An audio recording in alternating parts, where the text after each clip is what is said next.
Hey everybody, I hope you enjoyed last week in the revivalist era, our hymns from the 1700s. I enjoyed leading it and hearing you guys sing those familiar hymn tunes. So with last week being 1700s, First Great Awakening was really that time period. It's going on in Britain and in the New England colonies. George Whitefield, Jonathan Edwards, Jonathan Wesley were the popular evangelists, preachers, pastors of that time. So this week, we're kind of moving into the second and third Great Awakenings, late 1700s to late 1800s, getting more into the beginning of the American hymn tradition that we see.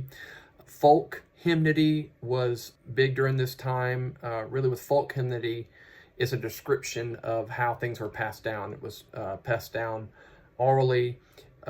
You had both written and unwritten folk hymnody, but a lot of it was just passed down by singing it with families and friends and in churches and things like that. This is where we see our camp meeting hymnody, the frontier beginning to move west and things like that. So camp meeting, shape note singing kind of comes here out of the singing schools.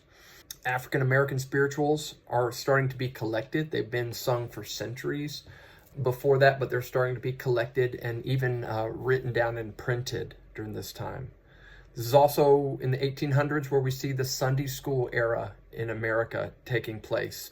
So gospel hymnody is really the theme here. It's mid-1870s, gospel hymnody. This is where you have Dwight L. Moody teaming up with Ira Sankey.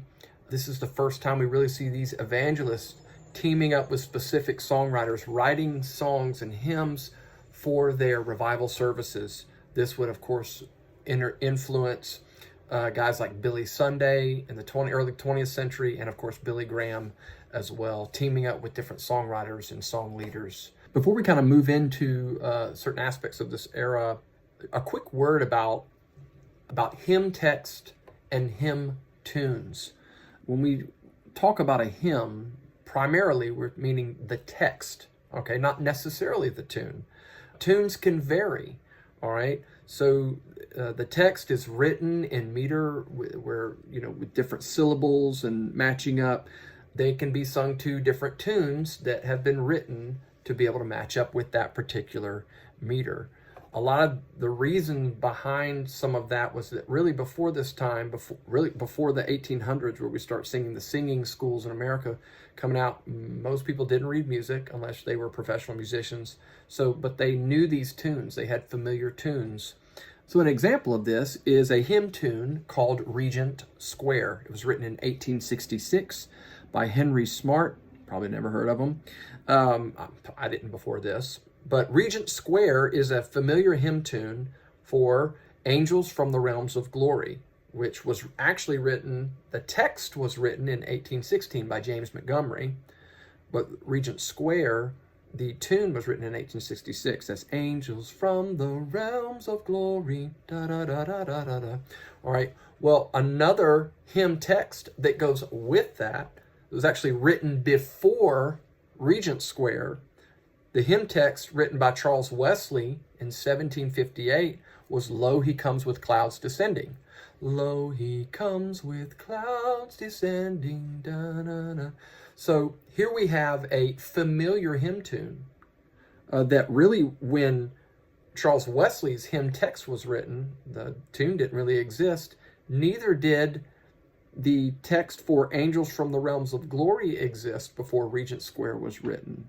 So a lot of the hymns that we are so familiar with, tune-wise, was probably not the original tune. So it's really not until the 1800s that we begin to see tunes written specifically for certain songs.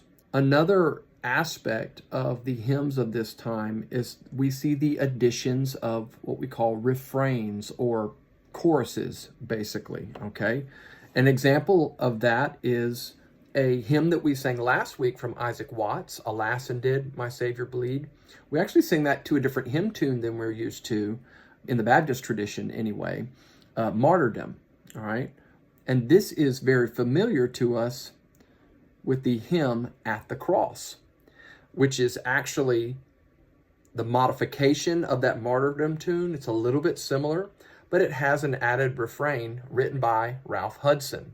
So the Watts verses are there, but we have that kind of chorus added to this old hymn. I just always find it interesting when we get upset at the tunes of our favorite songs changing, or where people are adding choruses to old hymns, something that's done quite often today in modern worship music.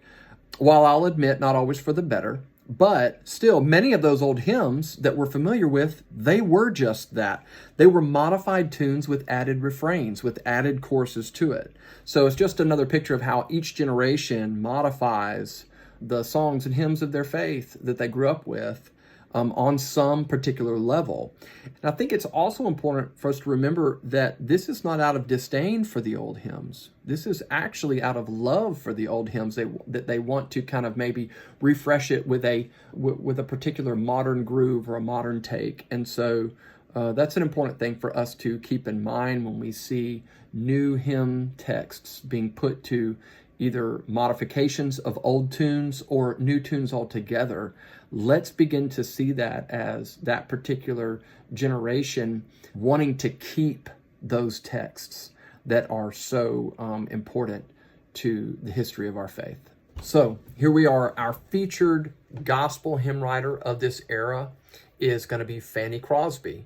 She was the most prolific and leading poet of the gospel hymn movement. She was a blind Methodist teacher from New York. She wrote about 8,000 hymn texts. She was a popular secular poet before writing hymns almost exclusively, and her hymns are filled with sentimental language of that day, that sentimental poetic language. That's why you see in her hymn texts words like tenderly, precious, and gentle. From our set this week, we'll be singing To God Be the Glory, which was a text written by Crosby, Fanny Crosby, to a tune written by William Doane specifically for this hymn text.